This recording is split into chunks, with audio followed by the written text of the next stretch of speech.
¿Qué tal? En esta oportunidad vamos a empezar a estudiar el capítulo 2 del Evangelio de Juan. Es interesante porque aquí prácticamente después de esta introducción, el capítulo 1 y cómo Juan el Bautista empieza introduciendo paulatinamente a Jesucristo, dándolo a conocer. En realidad es aquí donde él va a arrancar con su ministerio público, teniendo inicialmente un grupo de testigos que van a ver el primer milagro que hace. Así que preparémonos para conocer esta experiencia allá en lo que se llama la celebración de las bodas de Caná. Así que entonces vamos a poner en las manos del Señor el estudio de esta noche como siempre. Así que oremos. Padre, te damos gracias por la oportunidad de estudiar tu palabra, porque cada vez que la leemos y vamos escudriñándola, encontramos nuevas cosas, cosas que no habíamos visto en ocasiones anteriores, pero seguimos aprendiendo. Y es un gusto caminar por tu palabra, ir avanzando poco a poco, pero siempre necesitamos tu instrucción, tu dirección, tu sabiduría para entenderla y poderla aplicar a nuestra vida. Y eso es lo que te pedimos esta noche en el nombre del Señor Jesús. Amén. Bueno, vamos a iniciar entonces con el capítulo 2. Y aquí estamos, capítulo 2. Esperamos ver hoy los versículos del 1 al 12. Empieza el versículo 1 diciendo: al tercer día se celebró una boda en Caná de Galilea y estaba allí la madre de Jesús. Versículo 2, fue invitado también Jesús con sus discípulos a la boda. De nuevo, la semana anterior les comentaba que uno pues ha leído el Evangelio, cualquiera de nosotros, y hemos leído los 4 Evangelios, pero para mí ha sido bien interesante darme cuenta de ciertos aspectos que yo no había notado. Por ejemplo, aquí donde se nos menciona que estaba allí la madre de Jesús, pero por otro lado dice que Jesús fue invitado. Y yo no había notado eso, lo vamos a ver un poquito más adelante. Pero veamos. El versículo 1 empieza anotando que es el tercer día. Y la pregunta que nos podemos hacer es, bueno, tercer día con respecto a qué. ¿Se recuerdan ustedes que la semana pasada estuvimos viendo que en el capítulo 1, Juan el apóstol va escribiendo al siguiente día, al siguiente día, al siguiente día? Bueno, vamos a hacer un pequeño resumen. De esos días que menciona el apóstol Juan, el escritor, el primer día está en el versículo 19. Y este es cuando Juan el Bautista, ¿verdad? Y aquí dice, este es el testimonio de Juan el Bautista, cuando los judíos le enviaron a Jerusalén unos sacerdotes y levitas para preguntarle, ¿quién eres tú? Entonces, el primer día es cuando se da esa escena. Le envían los sacerdotes y levitas, los fariseos, a unos sacerdotes y levitas a preguntarle, bueno, ¿quién eres tú, verdad? Luego nos dice en el versículo 29, 1:29, al siguiente día. Y ahí es cuando Juan el Bautista vio a Jesús y declara, he aquí el Cordero de Dios que quita el pecado del mundo. Ese es el segundo día. El tercer día está en el versículo 35. Dice, al día siguiente, de nuevo estaba Juan el Bautista, con 2 de sus discípulos. Y en la sección que estudiamos, donde esos discípulos, donde les dice aquí el Cordero de Dios nuevamente, los discípulos se van detrás de Jesús. Ya vimos que uno de esos discípulos pues era Andrés, que Andrés fue a llamar a Pedro, y el discípulo que no se menciona su nombre, algunos autores creen que es Juan el apóstol, que él no se identifica a sí mismo en todo el evangelio. Ahora, el cuarto día está en el versículo 1:43, capítulo 1, versículo 43. Al día siguiente dice, Jesús quiso salir para Galilea y encontró a Felipe. Y entonces en esa sección nos relata que Felipe fue a llamar a Natanael, ¿verdad? Y ustedes se recordarán que Natanael mencionamos que era de la ciudad de Caná. Eso se encuentra en Juan 21, donde dice que Natanael era oriundo de la ciudad de Caná. Bueno, aquí llevamos 4 días. Así que, ¿qué dicen los comentaristas con esto de que al tercer día hubo unas bodas en Caná? Bueno, al tercer día se considera, y noten bien ahí, que es el tercer día después del día que Jesús conoció a Natanael y partieron de Betania a Caná. En pocas palabras, a partir del día que está relatando Juan el apóstol, cuando por primera vez Juan el Bautista llegan a preguntarle quién era él, para este día que vamos a ver en esta sección, en realidad estamos hablando de 7 días. O sea, este tercer día equivale al séptimo día después del primero que vimos. Espero no hacer los bolas, pero aquí les queda escrito por si lo quieren repasar. Entonces, la pregunta que nos podemos hacer ahí abajo en su diapositiva dice, ¿y será posible? Porque recuérdense que no habían carros, transporte público, y los judíos normalmente no andaban a caballo. Lo más probable es que se movían principalmente a pie. ¿Fue posible llegar en ese tiempo? O sea, de cuando Jesús dice que quiere irse para Galilea, llegar a tiempo para esas bodas. Bueno, los comentaristas dicen que sí da tiempo de irse caminando, pero como uno es medio incrédulo, ¿verdad? Entonces yo me fui a Google Maps y entonces ahí puse dirección. Quiero ver cuánto me toma irme a pie desde Jerusalén hasta Nazaret, porque traté de buscar Caná y otras ciudades, pero no me parecía. Entonces las más conocidas, de Jerusalén a Nazaret, y entonces aquí les presento la respuesta. Me voy a quitar yo un poquito. Y entonces ustedes pueden observar allí el trayecto que nos está ilustrando desde Jerusalén, y si uno se va a pie, esto es actualmente. Noten aquí cuánto dice que se hace. 29 horas, y en Google Maps ustedes pueden tener aquí la información. Miren, aquí dice yéndose a pie. Aquí está el fulanito caminando. Entonces ahí les tira que se tardarían 29 horas. Si uno caminara unas 9 horas y media por día, tranquilamente llegaron a Caná. Así que sí es posible, ¿verdad? Ustedes dirán, no tiene nada que hacer que me pongo a averiguar, pues para ver si lo que dicen los comentaristas, pues es razonable, y sí, ¿verdad? Sí es factible. Bien. Dice el versículo que se celebró una boda en Caná de Galilea. ¿Dónde queda Caná? Como la semana pasada mis mapitas estaban algo chiquitos, ahora los puse un poco más grandotes para que sea un poco más fácil. Entonces ustedes aquí tienen de un lado un mapa más completo a su mano izquierda, y entonces ustedes pueden observar, vamos a ver aquí estamos en Jerusalén, ¿verdad?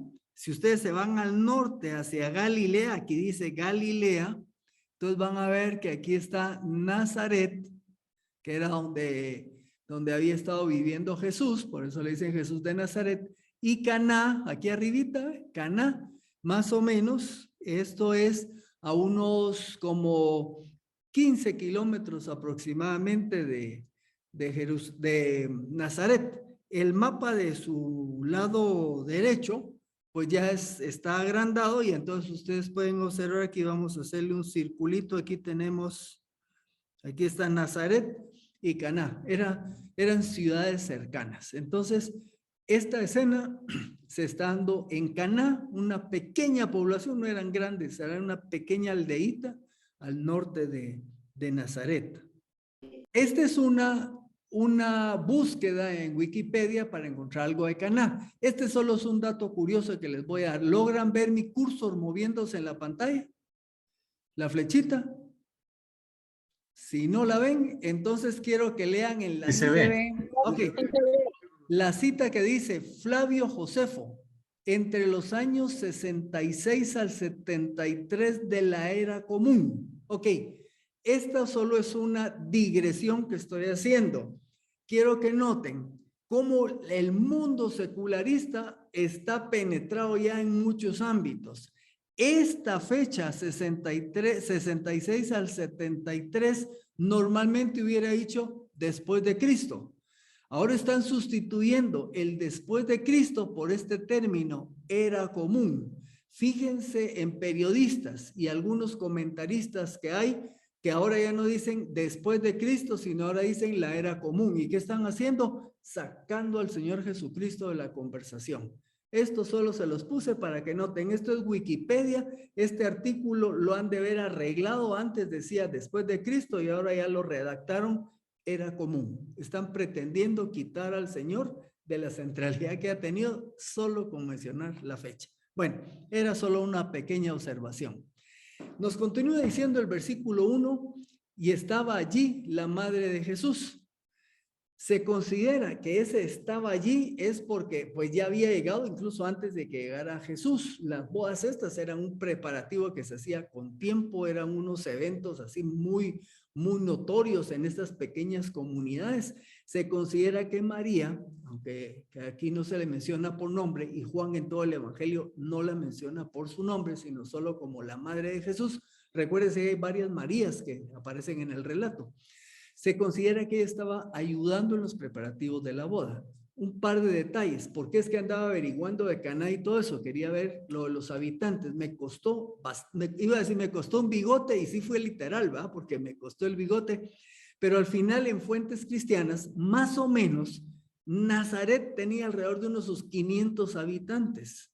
Era una pequeña aldeíta básicamente, y Caná más chiquita todavía. Caná tal vez llegaba, cuando mucho, a 100 personas. O sea, que se conocieran, o sea, no era nada difícil. María, que era de Nazaret, pues tenía conocidos ahí en Caná, cerquita, es como ir de aquí de la ciudad a Villanueva, ¿verdad? Entonces, y estaba ayudando. Ahora, fue invitado también Jesús con sus discípulos a la boda. Es muy posible que por la cercanía eran conocidos. Y note, los discípulos serían los 5 que se mencionan en Juan 1. Yo le comentaba que uno a veces ha leído esto, yo por lo menos cada vez que leí este pasaje de las bodas de Caná y decía que Jesús había ido con sus discípulos, yo imaginaba que iba con los 12, ¿verdad? Ya se imaginan un invitado con sus 12 discípulos, pero ya leyendo y viendo todo el contexto del capítulo 1, eran Jesús y sus 5 discípulos, porque todavía no había hecho él el llamamiento a los que iba a nombrar, digamos, como apóstoles. En lugar, y esta es una nota de John MacArthur, en lugar de ser la voz en el desierto, oiga esto, Jesús tenía la tarea más difícil, que era mezclarse socialmente con las personas y ministrarlas, y vea lo que puse en negrí subrayado, en sus actividades diarias. ¿Y sabe por qué lo resalté? Porque es que eso es lo que también a nosotros nos debería tocar, me explico.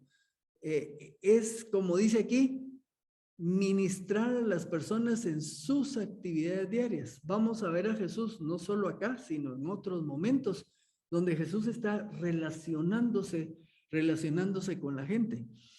Creo que nosotros como evangélicos, no sé si adrede o cómo, pero en un punto recibimos mensajes de que nos alejemos del mundo y que busquemos la santidad, lo cual por supuesto que es bueno, pero en ese sentido nos alejamos y tenemos amistades casi solo de evangélicos y hemos perdido el contacto con los que no lo son. Y es importante, así como Jesús, mezclarse con las gentes en sus vidas diarias para poder él ministrando el evangelio, cumpliendo su tarea, nosotros hablándoles acerca de Jesús. Así que tomo esa nota ahí de John MacArthur. Versículo 3. Y como faltó el vino, la madre de Jesús le dijo a Jesús, por supuesto, no tienen vino, ¿verdad? Si hubiera sido aquí en Buen Chapín, le hubiera decir, mijo, fíjate que se les acabó el vino, ¿verdad? Ahora, la respuesta, pues vamos a verla, pero veamos qué pasó. ¿Qué consecuencias tenía que faltar el vino? Miren, de nuevo, yo había leído esto así muy de corrido y todo, pero resulta que eso era un problema muy serio. Por ejemplo, comentan los escritores que el que se acabara el vino en plena celebración de bodas podía comunicar el mensaje de que el novio no era capaz, no se había preparado para sostener un nuevo hogar. O sea, que se dieran cuenta que no iba a haber vino suficiente, ponía en tela de juicio la capacidad de este novio para formar y sostener un nuevo hogar. También se menciona que el prestigio del nuevo matrimonio, tanto de él como de su esposa, se pudo haber dañado a largo plazo. Por años iban a ser recordados como aquellos que la fiesta de bodas fue un fiasco, ¿verdad? Y recuérdense los números. Una aldeíta de 100 gentes y otra bajito de 500, híjola. Como dice el dicho aquel, pueblo pequeño, infierno grande, ¿verdad? Todo se sabe y todo se comparte. Y alguno de los escritores dice que incluso podría haber el peligro de que la mitad de los invitados se fuera con sus regalos de regreso, ¿verdad? Porque se echaba a perder la fiesta. O sea, era un problema serio el que esto hubiera sucedido. Un invitado común no se habría dado cuenta de esa necesidad como María se dio cuenta. ¿Y por qué razón se dio cuenta? Por lo que mencionamos hace un rato. Muy posiblemente María era una de las mujeres que estaba ayudando en ese proceso de la organización y ejecución de los arreglos pues, logísticos de la boda. Por eso fue que ella se dio cuenta que no iba a alcanzar el vino. ¿Cuál fue la primera acción que tuvo María? Acudir a Jesús. Bueno, ahora vamos a ver cómo vienen las reacciones, ¿verdad? Jesús le respondió cuando ella le dijo, mira, no va a alcanzar el vino, se terminó el vino. Y Jesús le dijo, ¿qué tiene que ver eso conmigo y contigo, mujer? Si usted va a ver más adelante, le puse la Reina Valera 60, que solo dice qué tiene que ver eso conmigo, pero las versiones que se han hecho más recientemente anotan qué tiene que ver eso conmigo y contigo, mujer, y así está el texto en griego. Agrega, todavía no ha llegado mi hora. Miren, yo no sé si a ustedes les pasó eso, ¿verdad? Yo la verdad que cuando yo miraba esto, yo sentía como que el Señor fue un poco duro con su mamá, ¿verdad? Así era como yo lo leía, ¿verdad? Una respuesta un poco ruda. Pablo le dice mujer, ¿verdad? No le dice mamá, sino mujer. Bueno, ¿por qué le dice mujer y no madre o mamá? ¿verdad? La pregunta es, ¿será que Jesús le faltó el respeto a su mamá? Bueno, en la cultura de ese tiempo no era impropio ni irrespetuoso expresarse de esa manera.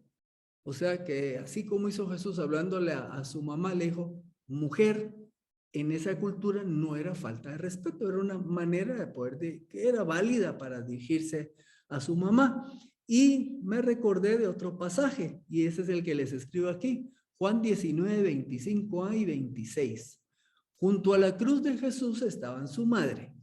Cuando Jesús vio a su madre y al discípulo a quien amaba de pie junto a ella, dijo a su madre, mujer, he aquí tu hijo. Si usted se recuerda en ese momento, él está a Juan, el apóstol, que es el discípulo al que Jesús amaba, le está encargando a su mamá, ahora que él iba a dar su vida en la cruz. Recuérdese que Jesucristo era el primogénito, era el hijo mayor, ¿verdad? Y él estaba velando ahí por su mamá, pero le dice, mujer, he aquí tu hijo. Entonces ya nos queda claro, no es una falta de respeto a Jesús, es una manera normal de comunicarse entre hijo y madre, ¿verdad? Ahora, la otra parte, ¿qué tiene que ver esto contigo y conmigo? ¿Verdad? Pues también suena fuerte. Aquí les voy a poner algunas versiones. La Nueva Biblia de las Américas. Mujer, ¿qué nos interesa esto a ti y a mí? Refiriéndose al problema del vino. La Nueva Traducción Viviente lo pone así un poquito más tranquilo, ¿verdad? Apreciada mujer, pone la Nueva Traducción Viviente. Ese no es nuestro problema. Y la Reina Valera, ¿qué tienes conmigo, mujer? ¿verdad? Ahí se suena como más fuerte. Bueno, el doctor Thomas Constable dice que esta expresión es un modismo de difícil traducción. Cuando hablamos de modismo, son expresiones que cuando uno la lee y quiere entender el significado por las palabras de la expresión, literalmente nos cuesta entenderlo. Por ejemplo, si yo les digo a ustedes, es que eso ocurrió en un abrir y cerrar de ojos. Si ustedes quieren, ese es un modismo, ¿verdad? que nosotros entendemos que quiere decir que pasó algo así rápido. Pero si usted quiere entender, abrir y cerrar de ojos. O les pongo uno muy chapín. Cuando usted dice, está nublado, va a llover. Por si las moscas, llévate un suéter. Un extranjero le cuesta un bigote. Bueno, y eso le cuesta un bigote, es otro modismo, ¿verdad? Entender por si las moscas. Ok, entonces se requiere un contexto ahí cultural y del idioma para ir a entender. Entonces lo que dice Constable, que esta expresión, ¿qué tiene que ver esto contigo y conmigo? Dice que es un modismo y que es de difícil traducción. Entonces tenemos aquí algunas ideas que nos ayudan. Dice, ¿qué le quiso decir? ¿Qué tenemos en común? Otra, tu preocupación y la mía no son la misma. Eso es lo que le estaba diciendo Jesucristo. O señora, y como diría en inglés, madam, esto te preocupa a ti, pero no a mí. O la última, mujer, ¿qué tiene que ver tu preocupación conmigo? Pero aquí tenemos que entender algo. Es que aquí estamos en un proceso de transición, un cambio en la vida del Señor Jesucristo. Él había estado en su hogar haciendo el oficio que posiblemente tuvo también José, ¿verdad? Y se considera que para este momento José ya había muerto, así que muy probablemente el que había tenido que tomar la batuta del hogar era Jesús, con todos sus demás hermanos menores. Así que era muy natural que María acudiera a él para todo. Pero aquí lo que está pasando es que ya Jesús va a entrar a una nueva fase de su vida, va a entrar a su ministerio para lo que vino. Esos 3 años que se iba a dedicar a anunciar el reino de los cielos. Entonces, en esta transición es donde Jesús le dice, mira, de este asunto me voy a encargar yo, pero hasta aquí, ¿verdad? La relación que había habido del hijo de María y de José, ahora está cambiando. Y lo voy a anotar más adelante. Jesús le está diciendo, en efecto, no estamos en la misma página. Él no está deshonrando a su madre. Le estaba explicando a ella que él manejaría la situación, pero en su propio tiempo y manera.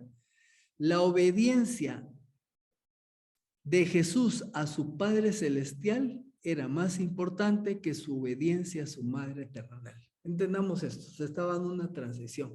¿Quiere usted entenderlo de otra manera? Es como cuando uno se casa. Uno sale de su casa para formar un nuevo hogar y se inicia una nueva relación de este hijo o de esta hija con sus padres. Ya no va a ser la misma.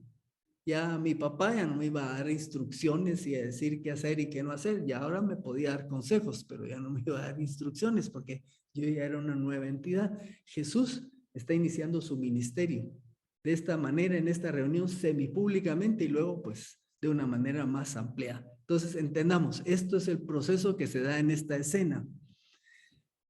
Dice Jesús, todavía no ha llegado mi hora. Cuando Jesús dice que no ha llegado su hora, se está refiriendo a su sufrimiento, muerte, resurrección y ascensión. O sea, la tarea que vine a realizar, dijo Jesús, se hará en términos del Padre. Así que se da la transición de Jesús, el hijo de José y María, a Jesús, el hijo de Dios, el Mesías. Y recuérdese que Juan, el escritor, eso fue lo que nos presentó en el capítulo 1, ¿verdad? Nos está presentando al Hijo de Dios, al Mesías, al Creador, al que existía desde antes y por toda la eternidad. Y aquí entonces estamos viendo ese paso para el ministerio público de Jesús. Versículo 5. Su madre les dijo a los que servían, hagan todo lo que él les diga. Ok, punto y aparte. ¿Entendió María? Entonces solo le dijo a los que servían, hagan lo que él les va a decir que tengan que hacer, ¿verdad? Preguntémonos, ¿qué dicen ustedes? ¿Sabía María qué es lo que haría Jesús? ¿Sabía María que Jesús iba a hacer algo, pues, fuera de este mundo? No, no lo sabía. Recuérdense que hasta este momento, vamos a ver más adelante, Jesús no había hecho todavía milagros. Lo único que sabía María es que Jesús podía salvar la situación. Quizás no se imaginaba cómo. Ahora sencillamente se sujeta a él, a Jesús, e instruye a los servidores que sigan las instrucciones de Jesús. Noto algo acá, dice los que servían. Fíjense bien que la palabra que aparece en el texto es la palabra diáconos, ¿verdad? A eso se refieren los que servían. No eran esclavos. Hay otros pasajes donde aparecen esclavos, entonces aparece la palabra dulos. Estos no eran esclavos, eran servidores, colaboradores. Nada más una curiosidad allí. Bueno, una aplicación y ya vamos a ir avanzando, pero saquémosle algo. Miren, en nuestra vida, y esta es una aplicación, no es una interpretación del pasaje, sino es cómo aplicarlo. Así como en esa boda de Caná, en un momento se quedaron cortos con el vino, ¿me explico? Nosotros en nuestra vida diaria, en distintas circunstancias, nos vamos a quedar cortos. Algunas veces nos quedamos cortos de dinero, nos quedamos cortos de trabajo, nos despiden o empieza a reducirse el tipo de trabajo que hacemos. Nos quedamos cortos en nuestras relaciones, empiezan a afectar la relación con el cónyuge, la cónyuge, con los hijos, con otros hermanos de la iglesia, está en un ministerio y la cosa se empieza a quedar corta, ya no está fluyendo como debe fluir. Miren lo que hizo María, acudió al que puede, ¿verdad? Y entonces yo diría que una aplicación es que en aquello en lo que nosotros podamos estar teniendo dificultad, porque nos estamos quedando cortos, nuestra primera opción debería ser acudir al Señor Jesús y ponerle a sus pies nuestra necesidad y permitir que Él obre. ¿Cómo va a obrar? No sabemos, pero de que Él está ocupado en nuestras vidas, eso es una realidad. Acuérdese, venid a mí todos los que estéis cansados y cargados, que yo os haré descansar. Así que esta pausa es solo para recordarnos que si estamos viviendo alguna situación, acudamos al Señor Jesús. Y así como aquí Él nos sorprende con lo que hizo, pues yo creo que nos va a sorprender. Con mis hijos nos reunimos para platicar del trabajo y detectamos una serie de necesidades. Y estudiando este tema y escuchando un mensaje al respecto, se los mandé y les dije, miren, respecto a esta necesidad que estamos notando, ¿qué les parece si aplicamos ese consejo? ¿Cuál es? Acudir a Jesús. Ahí estamos. Así que sigamos. Dice el versículo 6, había allí 6 tinajas de piedra para agua, de acuerdo con los ritos de los judíos para purificación. En cada una de ellas cabían de 40 a 74 litros. Eso dice la Reina Valera 2015. Si usted mira la 60, me parece que habla de cántaros, ¿verdad? Aquí ya lo tradujeron en números entendibles, de 40 a 74 litros, cada una de esas tinajas de piedra. Bueno, aquí les pongo una foto de una tinaja más o menos, ¿verdad? De cómo eran. Y eran en piedra, no usaban barro porque en la piedra el agua se preservaba mejor. Ahora, ahí dice que eran para los rituales que ellos... bueno, ¿por qué les puse el garrafón? Más o menos, cabían unos 2 o 3 garrafones de estos, en lo que habla ahí de los litros y todo, eran como 2 o 3 garrafones, para que se den una idea, era buena cantidad de agua. ¿Y por qué necesitaban tanta agua? Bueno, es que dice que se usaba en los ritos de los judíos para purificación. Los judíos se lavaban antes de comer para limpiarse de la contaminación del contacto con los gentiles o con otras cosas ritualmente contaminantes. O sea, tenían agua para hacer esos lavados rituales, pero les voy a aclarar algo. No crean que ellos hacían estos lavados por limpiarse de los microbios, porque acuérdense que en esa época ni idea tenían que existían los microbios, ¿verdad? Estos eran lavamientos rituales de tipo espiritual, creyendo que con eso iban a estar limpios. Usted se recuerda que a Jesús una vez lo criticaron, es que mira, tus discípulos están comiendo y no se lavan las manos. ¿Y qué les dijo Jesucristo? Miren, no lo que entra, lo que contamina, sino lo que sale del corazón, hablando espiritualmente. Entonces esos lavamientos eran de este tipo de ritualismo. Versículos 7 y 8. Jesús les dijo a los que ayudaban, llenen de agua las tinajas, y las llenaron hasta el borde. Luego les dijo, saquen ahora y llévenlo al encargado del banquete. Y se lo llevaron. El encargado del banquete, esa palabra que se utiliza ahí, también un sinónimo es maestresala. Un maestresala es o era el criado principal que asistía a la mesa de un señor, presentaba y distribuía la comida y la probaba para garantizar que no contenía veneno. En pocas palabras, este maestresala era el encargado pues de toda la logística de la alimentación. Quizás hoy día se parecería a un wedding planner que están usando ahora los patojos, ¿verdad? En mi época, las madres eran las wedding planners de las bodas de uno, ahora contratan gente. Bueno, se le llevan al maestresala, al encargado del banquete, y cuando el encargado del banquete probó el agua ya hecha vino, y aquí se nos dice que él no sabía de dónde venía, aunque los sirvientes que habían sacado el agua sí lo sabían. Así que cuando la prueba, dice que llama al novio. Juan 1:3, que ya lo vimos, dice, todas las cosas fueron hechas por medio de él, el verbo, Cristo. Y sin él nada de lo que ha sido hecho fue hecho. En Juan 1:3 vimos que Jesucristo era creador. Y como creador, dijimos que en el acto de creación de Génesis, él creó lo que existe de la nada, de lo que no existía. Dios dijo y fue. Así que cuando este maestresala probó el agua ya hecha vino, ¿qué es lo que estamos viendo? Era agua y ahora cuando se le llevan es vino. Esto fue un milagro, o como dice Juan, una señal. ¿Qué es un milagro? Es un hecho no explicable por las leyes naturales y que se atribuye a la intervención sobrenatural de origen divino. Esto es lo que dice el diccionario de la lengua española. El diccionario Nelson dice que un milagro es cualquier acto de poder divino superior al orden natural y a las fuerzas humanas. Así que lo que estamos presenciando en esta primera parte del capítulo 2 es el primer milagro que hace el Señor Jesucristo, y fue precisamente convertir agua común y corriente en vino. Pero no solo eso. Veamos un poquito de lo que era el vino en aquellos días. Partiendo de la premisa de que el vino es, pensemos en el vino que podían haber bebido en la época de Jesús de Nazaret. Sería un vino muy diferente al que tomamos ahora. Eso lo dice el autor, no les estoy invitando yo a que tomamos, ¿verdad? Sino es el autor de esta nota. Sería un vino mezclado con resina de árboles como la mirra y el incienso. Los viticultores, o sea, los que producen vino, creían que la resina de la encina conservaba el vino.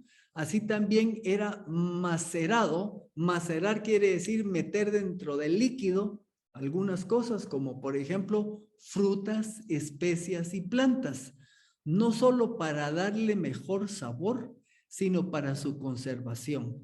También hay que anotar que el vino, según la clase social, estaba más o menos rebajado con agua, entre otras características. Los autores cristianos, por ejemplo, MacArthur dice que lo podían combinar con agua desde 3 hasta 9 partes de agua y un poquito de vino. Y este autor dice que era dependiendo de la situación social. Voy a deducir que a más sencilla era la gente, más agua le echaban para que abundara más. Pero para que entendamos un poco cómo era el vino que se utilizaba en esa época. Dice que el maestresala no sabía de dónde venía, aunque los sirvientes que lo habían sacado del agua sí lo sabían. Las tinajas muy probablemente no estaban dentro de la casa, y por eso es que el maestresala no sabía el origen del vino. Posiblemente estaban en otro lugar afuera, ¿verdad? De ahí fueron a traer el agua. El versículo 10, el maestresala le dice al novio: todo hombre sirve primero el buen vino, y cuando ya han tomado bastante, entonces saca el inferior. Pero tú has guardado el buen vino hasta ahora. Ok. Aquí no se nos dice que ellos se enteraron de dónde venía el vino, ¿verdad? Vamos a ver quiénes sí se enteraron. Pero aquí saqué alguna reflexión interesante. Génesis 1, 12, 18, 21 y 25 dicen esto conforme Dios iba haciendo la creación en sus distintos elementos. Dice en cada uno de esos versículos, y vio Dios que era bueno. Y en el 31, cuando termina la creación del hombre, dice que fue bueno en gran manera. El buen vino, el de mejor calidad, fue el que estamos viendo aquí. Este milagro de Jesús lo hizo al igual que su obra en la creación. Lo que hizo fue bueno. En pocas palabras, ¿qué podemos aprender? Que lo que Jesús hace, lo hace bien hecho. Y eso es lo que Él puede hacer en nuestras vidas si nos dejamos. Y puse eso, si nos dejamos. Si no nos dejamos, no avanzamos. Versículo 11. Este principio de señales hizo Jesús en Caná de Galilea y manifestó su gloria a sus discípulos. Y manifestó su gloria y sus discípulos creyeron en él. ¿Había hecho milagros antes? No, este es el primero.